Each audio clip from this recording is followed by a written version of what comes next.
So welcome back and hello guys. तो subject मालूम ही होगा सबको. आज पार्ट 3 है उसका, that is advance marketing management. Let's continue now. Okay, customer life time value and loyalty. तो कस्टमर लाइफ टाइम यानी कि कस्टमर जब तक एक्टिव है मार्केट में, right from the birth till death, उसकी वैल्यू एंड उसकी लॉयल्टी एक पर्टिकुलर ब्रांड के लिए, उसको कहते हैं हम कस्टमर लाइफ टाइम वैल्यू, यानी net present value, that is NPV. Net present value customer life from the future profits. ठीक है, तो बेसिकली एक्विजिशंस पढ़ रहे थे अपन लोग. ठीक है, इसमें दो टाइप के एक्विजिशन कॉस्ट अलग होता है. एक्विजिशन क्या होता है? दो टाइप का होता है, backward, forward and vertical. Vertical हो गया किसका? कॉम्पिटिटर का. ठीक है, बैकवर्ड हो गया सप्लायर के लिए, और फॉरवर्ड किसके लिए हो गया? अपना रिटेलर्स के लिए, राइट. एक हो गया, इसको कहते हैं अपन एक्विजिशन. अब customer life time value CLV निकालना है, तो अपन ऑटोमेटिकली एक्विजिशन कॉस्ट यानी कि माइनस करेंगे. बाकी ये फार्मूला रटने की ज़रूरत नहीं है. ठीक है, तो अपन लोग एक टेबल बनाते हैं, देखते हैं क्या करना है. एक्वायर यानी कि कॉस्ट इफेक्टिव टारगेटिंग. मतलब ऑटोमेटिकली अगर आप एक कंपनी और एक दूसरी कंपनी को, यानी कि आप अपने आप को एक कंपनी मान रहे हो और एक दूसरी कंपनी को आप एक्वायर करना चाहते हो, तो उसकी कॉस्टिंग जितनी कम हो सके अच्छा रहेगा, क्योंकि आपको अल्टीमेटली उस कंपनी के ओनर को पैसा देना पड़ेगा. रिटेन यानी कि हाई रिपीट रेट, यानी रिपीट ज़्यादा होना चाहिए, तभी तो प्रॉफिट आएगा. ठीक है ना. फिर अपना है increase basket and expand usage, यानी जैसे अब तुम इंस्टाग्राम चलाते हो. इंस्टाग्राम क्या है? एक सर्विस है ना, प्रोडक्ट है. तो एक्वायर, सपोज करो इंस्टाग्राम में व्हाट्सएप को एक्वायर कर दिया है ना, मेटा बन गया. तो इसमें क्या हो गया? हाई रिपीट रेट, यानी कितनी दिन में कितनी बार खोल रहे हो तुम इंस्टाग्राम, तो रिपीट रेट हो गया. अब यूजेज बढ़ा दिया आपने. ठीक है, अब इंस्टाग्राम में एक फीचर रहता है रेफरल का, कि आप अगर अपने फ्रेंड को रेफरल करोगे, यानी कई ऐप्स होते हैं UPI ऐप्स प्रोमिनेंटली. अब UPI में कुछ भी हो जाए, पेटीएम में आपको 200 से 300 रुपये मिलते हैं. ठीक है, अगर आप रेफरल करते हैं तो advocate, upsell, retain and acquire, right. Reliance Jio का एग्जांपल है. अब 5A 5A यानी 5A, 1 2 3 4 5. Acquisition funnel. ठीक है, एक्विजिशन फनल यानी कि ये फनल हो गया आपका. ठीक है, ये फनल हो गया, ये फनल हो गया. तो यहाँ 5A डालेंगे एंड प्रोडक्ट अपन को कुछ मिलेगा. ठीक है, तो बेसिकली लाइक, तो A फॉर एडवोकेट यानी कि रेफरल्स, रेकमेंड करना, रेफरल्स यानी रेफ़र करना है ना. एडवोकेसी करना, रिकमेंडेशन करना किसी का, यानी ब्रांड का रिकमेंडेशन करना कि हाँ ये अच्छा कपड़ा बनाता है, ये अच्छी चीज़ बनाता है, अच्छी प्रोडक्ट सर्विस बनाता है, उसको बोलते हैं एडवोकेट. ठीक है, फिर A से एक्ट यानी कि buy and use the product. ठीक है, आस्क A फॉर आस्क यानी कि I research about the brand, यानी कि आपने सपोज करो सैमसंग का रिसर्च किया कि उसकी ब्रांड जो डिस्प्ले है वो अच्छी रहती है, तो आपने इनडायरेक्टली आस्क किया ना, राइट. अब नेक्स्ट है अपील.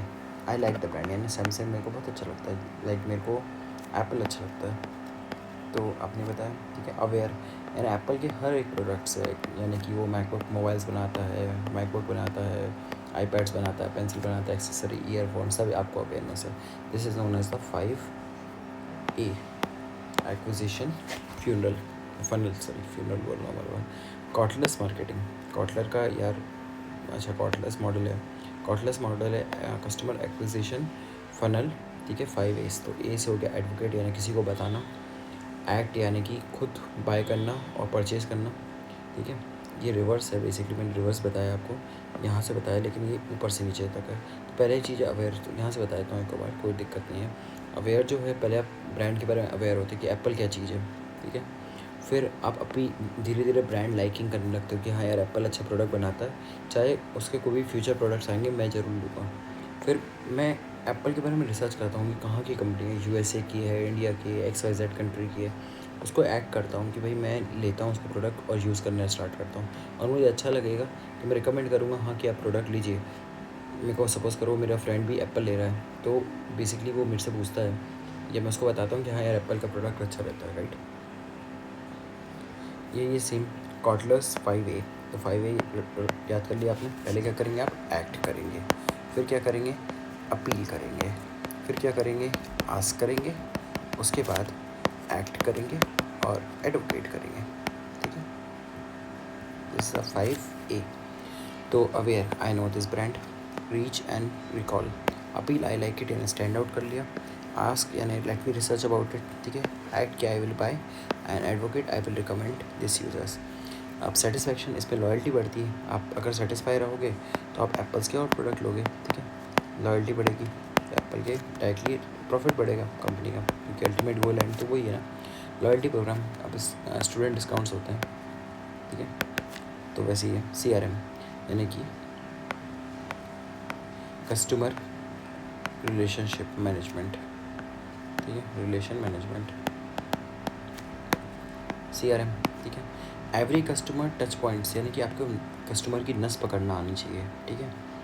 परमिशन मार्केटिंग यानी कि कस्टमर परमिट, अपन लोग लिखा रहता है ना कि आई विल, मतलब जब भी आप कभी कहीं भी साइन इन करोगे तो उसमें लिखा रहता है I am ready, I would like to receive the brand promotions वगैरह। तो परमिशन मार्केटिंग हो गई। कस्टमर एम्पावरमेंट यानी कस्टमर को हम कैसे और अपने ब्रांड से वो खरीदेगा ब्रांड तो ऑटोमेटिकली उसकी पावर बढ़ेगी, है ना। ट्रस्ट बिल्डिंग यानी कि ऑनेस्टी, कॉम्पिटेंस, ठीक है। हैंडलिंग कंप्लेंट्स, अब ये सबसे इंपॉर्टेंट होता है यार। अब सपोज़ करो चलो मैं अपनी डीलरशिप के बारे में बताता हूँ। तो मेरे पास डीलरशिप है किसकी, रॉयल एनफील्ड की।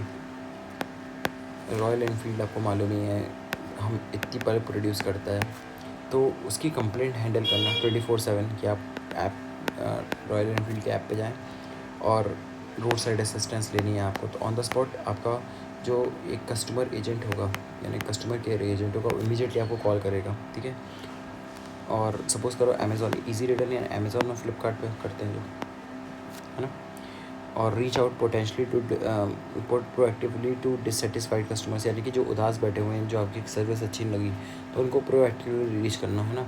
Identify the real source of dissatisfaction यानी कि अगर वो कस्टमर को कुछ बुरा लग रहा है तो क्यों बुरा लग रहा है, क्या है, हम इम्प्रूव कर सकते हैं, राइट। तो नेक्स्ट है कस्टमर प्रॉफिटेबिलिटी एनालिसिस। अपन ABC यूज़ करते हैं, एक्टिविटी बेस्ड कॉस्टिंग, सबसे इंपॉर्टेंट है, इंटरव्यू में पूछते हैं वैसे ये एक्टिविटी बेस्ड कॉस्टिंग।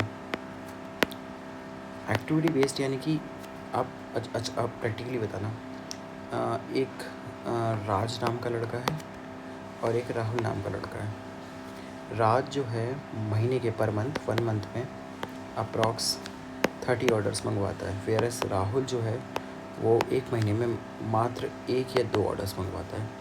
तो कंपनी बेसिकली राज को ज़्यादा प्रेफरेंस देगी, है ना, क्योंकि रियल कॉस्ट जो है वो राज ज़्यादा दे रहा है, यानी एक्टिविटी उसकी ज़्यादा है, ठीक है। जैसे सिमिलरली स्विगी और जोमेटो में भी यही होता है, क्योंकि सब्सक्रिप्शन मॉडल एक्टिवेट कर देते हैं जिससे उनका रेवेन्यू 3 to 5x यानी कि टाइम्स उनका इंक्रीज़ हो जाता है ऑटोमेटिक सब्सक्रिप्शन मॉडल से, राइट। अब मॉड्यूल नंबर 12 बहुत लास्ट है, ख़त्म होने वाला है, ठीक है। तो टैपिंग ग्लोबल मार्केट्स, अब अपन ने इंडियन मार्केट्स की बहुत बात कर ली, HUL की बहुत बात कर ली, जियो की बात कर ली, टाटा नेक्सॉन की बात कर ली, सबकी बात कर ली। अब आप अपन लोग आते हैं ग्लोबल मार्केट्स पे। ग्लोबल मार्केट्स क्यों है यार, क्योंकि जो चीज़ इंडिया में चल रही है, क्योंकि इंडिया की पॉपुलेशन बहुत हाई है।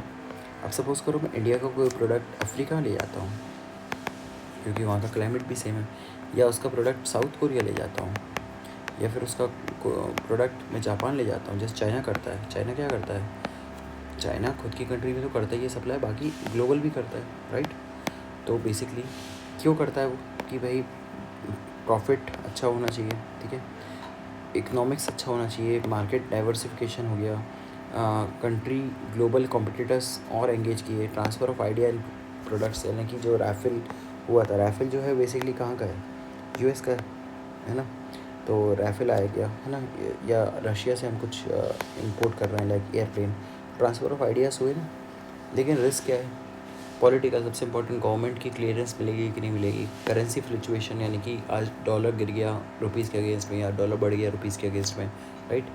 कल्चरल मिसफर, अब ये बात है, ये इंडिया में ज़्यादातर पॉपुलेशन जो है हिंदूज़ की है, ठीक है ना। अगर आप सपोज़ करें मंगलसूत्र बेच रहे हैं, ठीक है, मंगलसूत्र बेच रहे हैं हिंदू जो प्राइमरली यूज़ करते हैं। अब आप किसी मुस्लिम कंट्रीज़ में जाते हैं तो मंगलसूत्र तो वहाँ बेचेगा नहीं, क्योंकि मुस्लिम में तो वो चलता नहीं है ना मंगलसूत्र, राइट।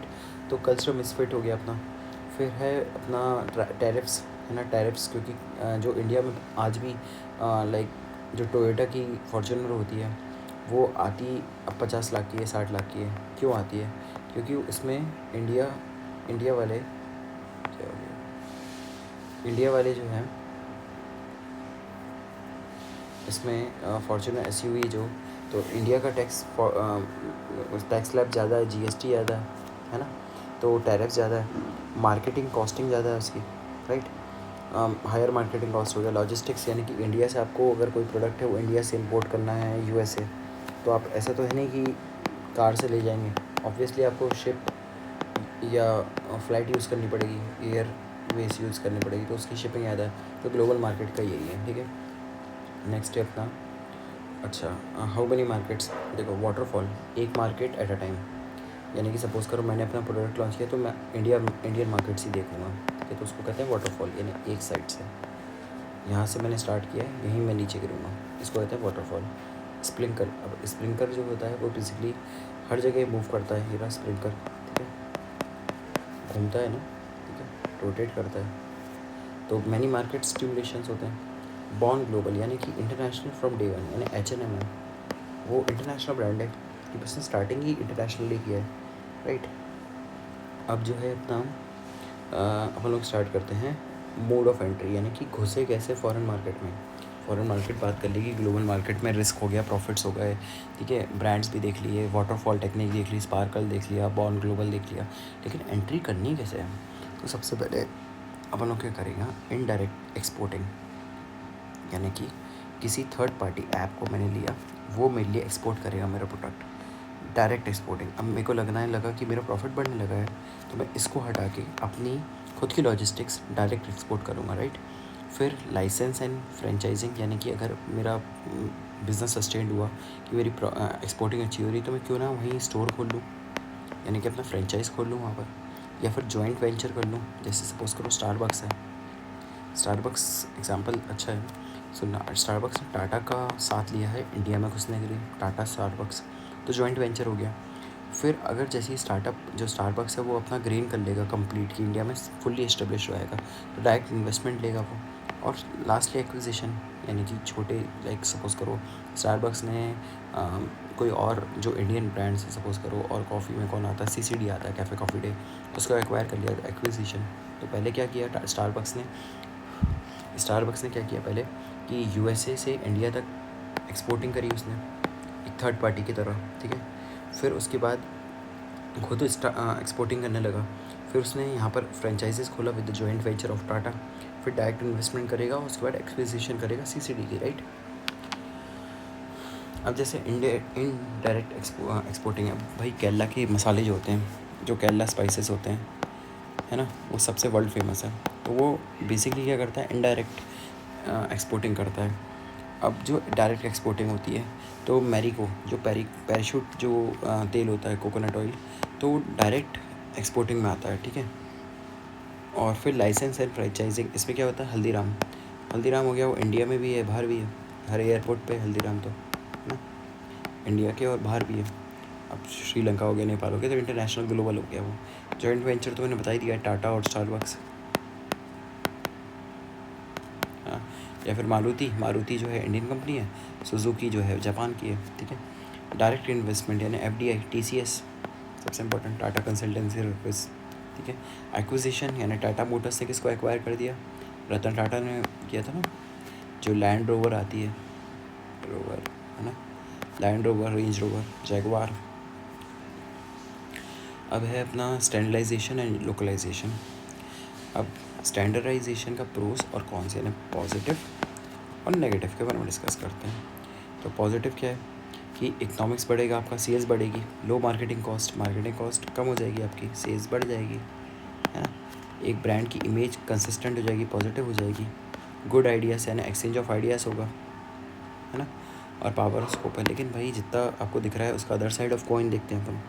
इससे क्या हो रहा है, आपका कस्टमर नीड डिफरेंस, यानी कि आप इंडिया में कस्टमर की नीड नहीं समझ पा रहे हैं, ग्लोबल नहीं समझ पा रहे हैं, तो एक कस्टमर नीड डिफरेंस आ गई ना। फिर week in different response patterns में डिफ़िकल्टी आ गई। और अगर लोकल प्राइड, जैसे सपोज़ करो टाटा है, देश का नमक है ना, लेकिन अगर देश का नमक सपोज़ करो यूएस में जाता है ना, यूएस में जाता है तो वहाँ देश का नमक नहीं कहलाएगा, क्योंकि वो लोकल प्राइड नहीं है ना वहाँ का, है ना, राइट। अब अपन लोग स्टार्ट करते हैं global product strategies. Global product strategies होती हैं स्ट्रेट प्रोडक्ट इन्वेंशन, 3 टाइप की होती है, राइट, ठीक है। तो स्ट्रेट में क्या हो गया भाई, ये आपका प्रोडक्ट है, कोको कोला है, कोको कोला का एक फार्मूला है, वो हर कंट्री में यही फॉलो करता है, ठीक है। Strong extension, same product world wide, एक ही प्रोडक्ट है, कोको कोला कोल्ड ड्रिंक है, वो इंडिया में भी यही मिली है, यूएस में भी यही मिली है। अब प्रोडक्ट अडप्शन, यानी जो मैकडोनल्ड्स का सबसे इम्पोर्टेंट है, मैंने को फर्स्ट टाइम जब मैंने खाया था यही खाया था, मैकडोनल्ड्स का मैक आलू टिक्की सिर्फ इंडिया में मिलता है लोकल टेस्ट के लिए, राइट। प्रोडक्ट इन्वेंशन यानी न्यू प्रोडक्ट न्यू मार्केट, नया प्रोडक्ट। अब टेस्ला है, टेस्ला प्राइमरली जो है वो किस पे काम करती है, एआई पे काम करती है, कि ऑटोमेटिक कार है वो, कि ड्राइवरलेस कार है, राइट। लेकिन इंडिया में ड्राइवरलेस कार बन पाएगी, गाय आ रही है या इतनी भीड़ भाड़ है तो बन ही नहीं पाएगी, तो ऑटोमेटिकली टेस्ला को एडजस्ट करना पड़ेगा अपने अकॉर्डिंग, राइट।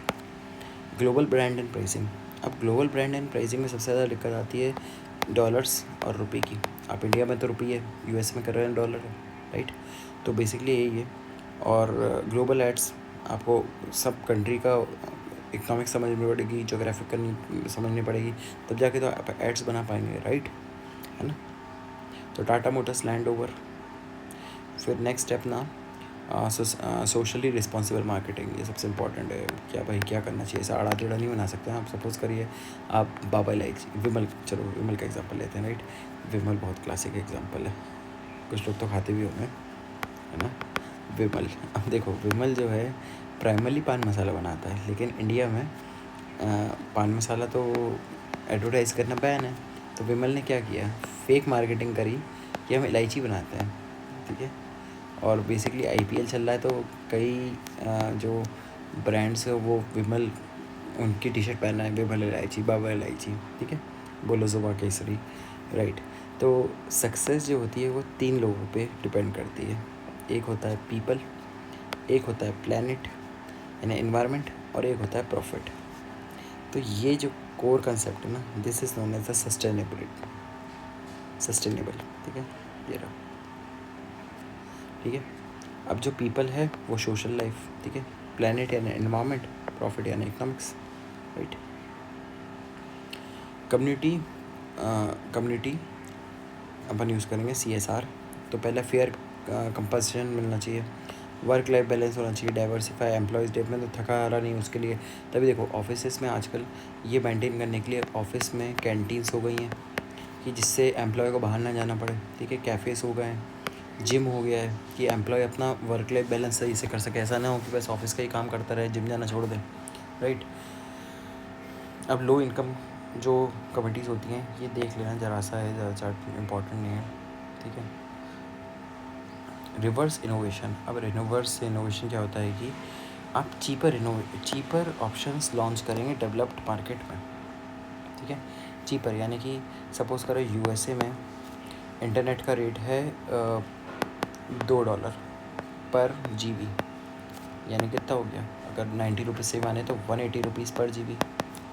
लेकिन इंडिया में कितना है, इंडिया में मात्र कितना है, 1-2 रुपये, चलो 3 रुपये मान लेते हैं GB, यानी कि 0 पॉइंट समथिंग कुछ आएगा, ठीक है। इतने डॉलर यानी सेंट्स, समझ रहे बात को। तो इसको कहते हैं reverse innovation. Cause marketing and brand activism, cause marketing हम इसलिए करते हैं, जैसे आपने देखा होगा जो अपना टाटा होता है, ठीक है, टाटा जो है एक फिलेंथ्रोपिस्ट है, तो कैंसर का इलाज फ्री में करता है।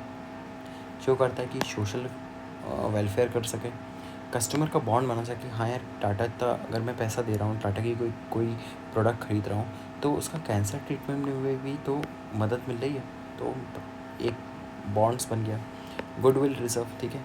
और इससे क्या होता है, मार्केट वैल्यू भी टाटा की इम्प्रूव होती है। टाटा पुराना ब्रांड है, इसलिए TCS हो गया, टाटा ये अपनी गाड़ियाँ हो गई, तो इसलिए करता है कंपनी, ठीक है। सोशल मार्केटिंग की एक कॉज के लाइक टाटा ने कॉज क्या लिया, कैंसर का, राइट। सस्टेनेबिलिटी क्या होती है भाई, सस्टेनेबिलिटी यानी कि ह्यूमन डिमांड्स, सस्टेनेबल डेवलपमेंट बहुत सुना होगा आपने, sustainable goals, sustainable development goals, ठीक है। अभी G20 हुई थी तो सबसे ज़्यादा ये डिस्कस होता है SDG, सस्टेनेबल डेवलपमेंट गोल्स। तो बेसिकली इसमें क्या होता है, ह्यूमन नीड्स को मीट करना without harming the future generation, तभी अपन ने ग्रीन वॉशिंग लिया, ठीक है। लेकिन ग्रीन वॉशिंग क्या होती है कि सपोज़ करो H&M ने बोल दिया कि हाँ यार मेरा जो प्रोडक्ट है वो 100% बायोडिग्रेडेबल है, लेकिन सपोज़ करो उसने जो बटन्स यूज़ किए हैं वो प्लास्टिक के हैं, ठीक है, प्लास्टिक के, तो 100% बायोडिग्रेडेबल कैसे हो गया, तो ग्रीन वॉशिंग हो गया कि आप खरीद रहे हैं 100% बायोडिग्रेडेबल, लेकिन ओरिजिनली वो मात्र 50% ही बायोडिग्रेडेबल है, तो आपके साथ धोखा हुआ ना, फ्रॉड हुआ, तो उसको ग्रीन फ्रॉड कहेंगे या ग्रीन वॉशिंग कहेंगे, राइट। अब जैसे ITC, अच्छा कितने लोगों ने क्लासमेट की कॉपी यूज़ की है, क्लासमेट की कॉपी में कभी भी उसका बैक साइड देखना, उसमें लिखा रहता है every purchase of this notebook donates ₹1 to the rural education, right. तो बेसिकली यही है ना, रूरल एजुकेशन, तो यही एक, तो इसमें क्या होता है, कस्टमर भी सोचता है कि हाँ यार मैंने ₹1 डोनेट किया, राइट। ITC मिशन, तो यही है कि चौपाल अफॉरेस्टेशन यानी प्लांट्स वगैरह करते हैं। हम नेक्स्ट आते हैं अपन लोग लास्ट ईयर, गेस हाँ तो लास्ट है क्योंकि 23 है ना, 33 है सॉरी, तो 2 ही पेजेस बचे हैं, लास्ट ईयर कंप्लीट करते हैं। Standard marketing proposals, 5 core sections हैं। प्रॉब्लम स्टेटमेंट, अच्छा अपन कभी रिसर्च पेपर बनाओ या रिसर्च पेपर देखना तो उसमें यही फॉलो होता है, राइट। तो पहला होता है प्रॉब्लम स्टेटमेंट, यानी कि आपकी क्या प्रॉब्लम हो रही है, why they will purchase their product, ठीक है, और मेजर इशू क्या है, रूट कॉज क्या है, राइट। तो उसके बाद है प्रपोज सोल्यूशन, कि आप ऐसा आपकी प्रोडक्ट या सर्विसेज क्या प्रॉब्लम सॉल्व कर रही है, राइट, क्लाइंट प्रॉब्लम कौन सी सॉल्व कर रही है। बेनिफिट्स, यानी कि उसको बेनिफिट एक्सप्लेन करना है कि अगर वो ये प्रोडक्ट यूज़ करता है तो उसको क्या क्या बेनिफिट्स हैं। प्राइसिंग, इतने प्राइस पे उसको क्या क्या मिल रहा है। कॉल टू एक्शन, यानी कि direct sign here, book tickets, reply by Friday, ऐसे करके लिखेंगे। प्रपोजल राइटिंग, अपन एक प्रपोजल लिख रहे हैं कि हमारा प्रोडक्ट क्यों यूज़ किया जाए, राइट। तो बेसिकली क्लाइंट प्रॉब्लम अंडरस्टैंड करेंगे क्लाइंट ओन वर्ड्स में, ठीक है। ROI एक्सप्लेन करेंगे उसको, की pricing transparent and scannable and to this, ठीक है। अब बस ये रिवीजन शीट है, और रिवीजन शीट को एक बार सब वीडियोस देख लेना। STP क्या होता है, सेगमेंटेशन, टारगेटिंग, पोजीशनिंग, ठीक है, इसका मैं सेपरेट वीडियो बना दूँगा। तो ये कंप्लीट हुआ अपना advance marketing management. Do like, share and subscribe, क्योंकि वैसे ही यूट्यूब पे MBA से रिलेटेड कोई अच्छा वो नहीं है चैनल, तो बेसिकली फ्री चैनल है। सब्सक्राइब कर लेना, लाइक कर देना और शेयर कर देना, और दोस्तों में शेयर कर देना, तो अच्छा रहेगा, थोड़ा ग्रोथ मिलेगी और चैनल विजिबल रहेगा सबको, ठीक है। Thank you very much, stay happy.